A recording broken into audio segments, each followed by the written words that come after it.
with me, master's degree and a graduate degree, and I was qualified teacher, I was told to take my turban off. Only then I would become a bus driver. Why was I asked that? Because there was certainly a clash of civilizations here. When we were not asked to take our turban off, when Muslims were not asked to take their hijab off, so that they could protect, democracy and against the Hitler, right? When we came here, we were asked all these questions. I wonder why in America, the first victim after 9/11 was a Sikh gentleman. If there is so much understanding of civilizations and culture in America, why is it that you are treating your black population and the people who were killed, in the tsunami, I'm asking you. Last thing is, there is no clash of civilizations here in London, none whatsoever. It's a clash is with arrogance, with profit, with money, and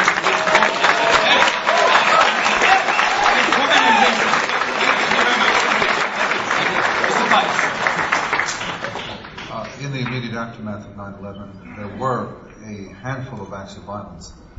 Unfortunately, very few in number, but tragically, there were some. And indeed, one ignorant, I think 2 young men, thought that I believe it was a Sikh owner of a gas station, was in fact a Muslim, and they were taking their own form of revenge. All of this is tragic. All of this is reprehensible. There's no justification of anything except to say that, fortunately, such acts were extremely rare in the United States post 9/11. Okay, thank you very much. Gentleman at the front here. And I'll come to the lady wherever you are. Yes. Thank you, Chair. My name is Jawad Mallav, Chairman of Western Kurdistan Association in West London. The statement is to avoid the clash of civilization should go to the root of it, the root of the problems. The root of the problems started from the treaties being signed in the beginning of last century, unfair imperialism treaties signed by the Allies after the First War. And these treaties, they ignore the right of many nations to live in peace and have their own state. I sent many letters to Margaret Thatcher, John Major, Tony Blair. Why the Kurds, they have no state? Why they ignore the rights of the Kurds? We are 40 million people. Since the last century, we are without state. And I think some people of mine, they told me that after the First War, the person who drew the map of Middle East, Mr. Winston Churchill, and he was heavy drunkard, and when you find the borders, go straight and suddenly go left and right, that means he had a hiccup. Please, it is possible to correct the hiccup of Mr. Churchill.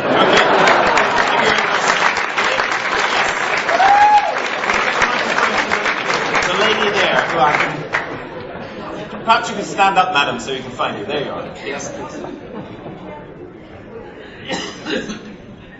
The lady there, standing up.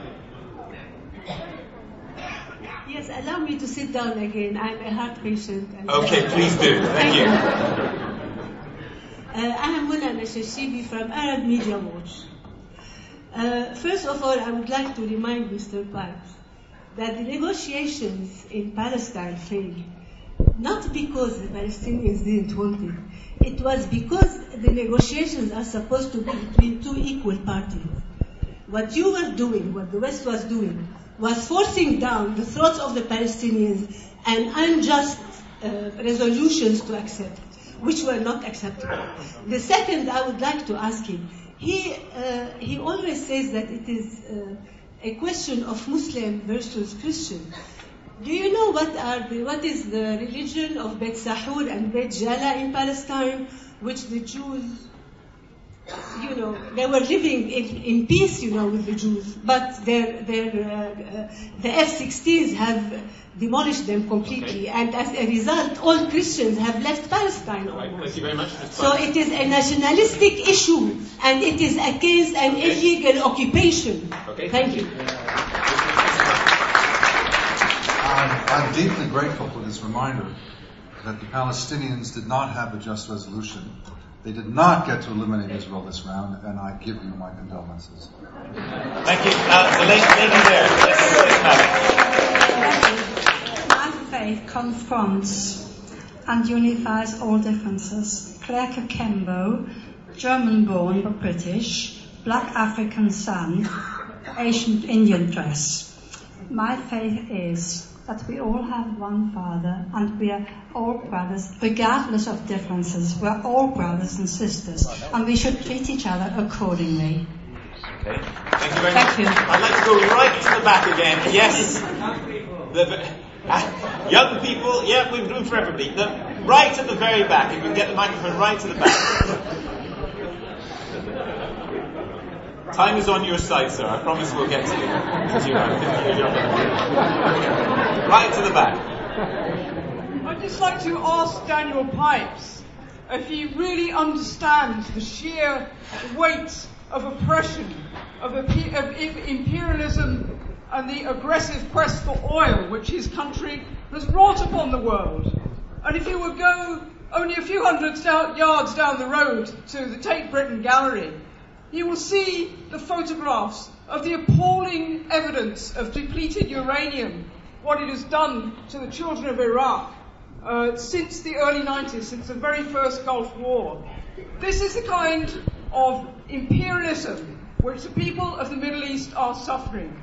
And if all you have to say about it is the Jewish people deserve a homeland, when, excuse me, do the Arab people also not deserve a homeland? Okay, thank you. That's very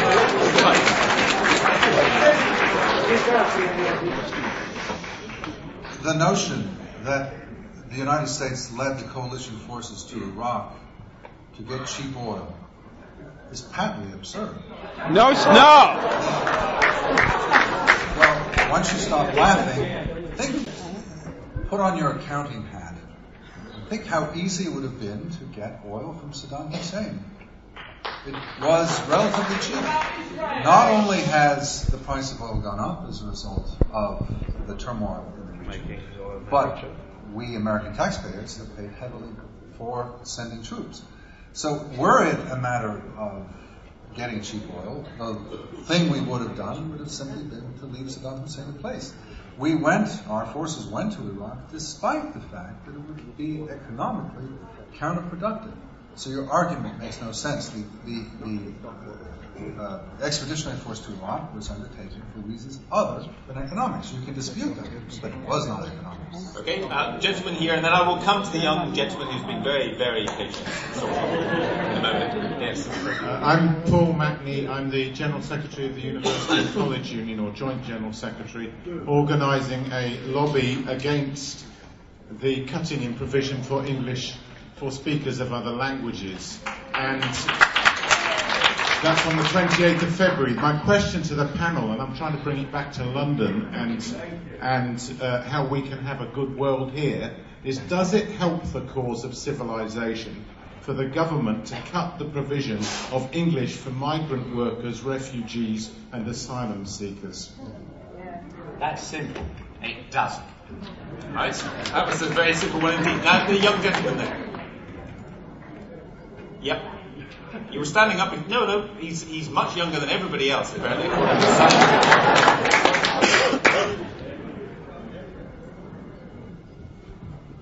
Yeah, hello. I find it very disappointing that young people are so poorly represented here, as it's a very important issue for children as well.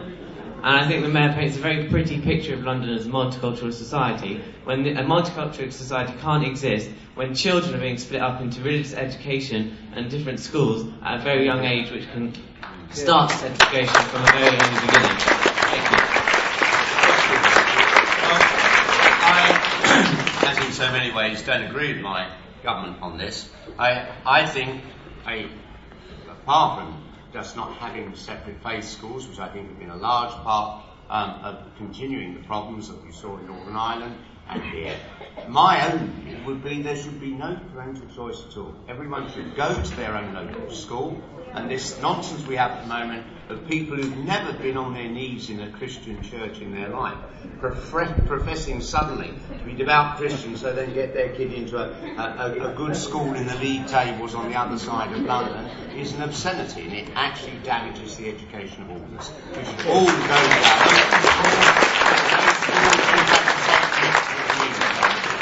Lady there, yes, madam. Thank you so much. My name is Betty Asafoje from Brent. I cater for the elderly and disabled.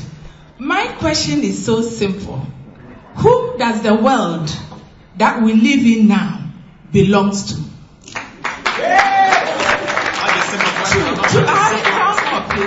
After that, can a woman's tender care cease towards the child she bears? The third one is, God bless America. God bless America. What about the other parts of the world? Thank you. Does it mean the devil should bless the other parts of the world? Thank you very much.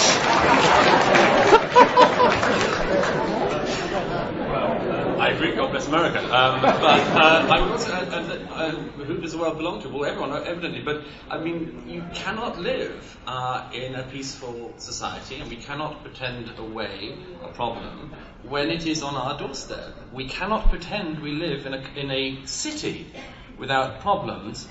Are our minds so short? Are our memories so brief? We don't remember what happened on 7th of July. Are they so brief that people don't even remember the photographs from only a couple of days ago of a young man, all in this country, turning his bomb toward a mother with her child?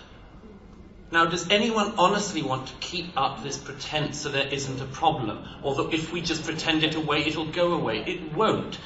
Everyone belongs in this world. Everyone belongs in this city. But the people who we must get out and get rid of are the extremists who would kill us and stop us from having that dream.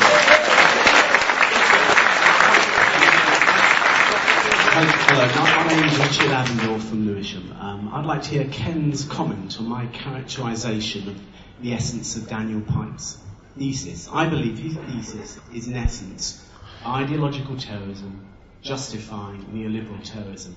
2 points in each. Neoliberal terrorism. 2 examples. Let's talk about the real world. We're talking about Muslim terrorism. The real world is, firstly, the biggest crime in the last few years was the only scientific study showed 600,000 people killed in Iraq by US, UK.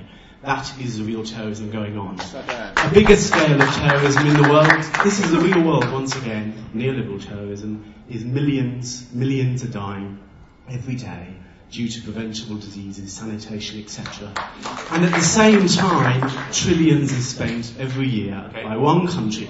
And then ideological terrorism, that's basically, well, you're justifying preemptive strike. And secondly, you're very clear. Actually, that's the question for Daniel Pipes.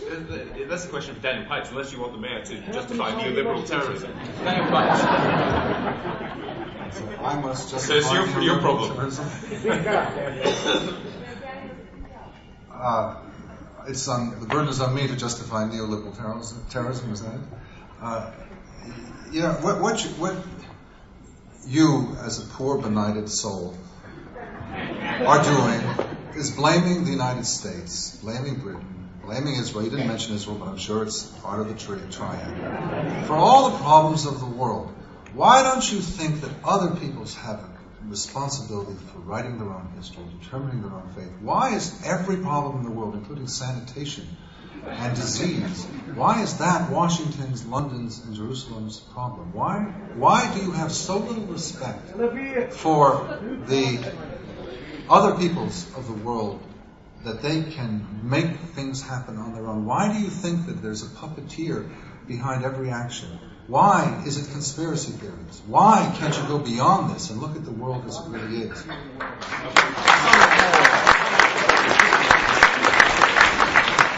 I'll tell you what, the IMF and the World Bank is not a conspiracy theory. It's a reality. And what's really happening is that people, the question was, one of the questions came up, who does this world belong to? And I say, everybody. God bless America.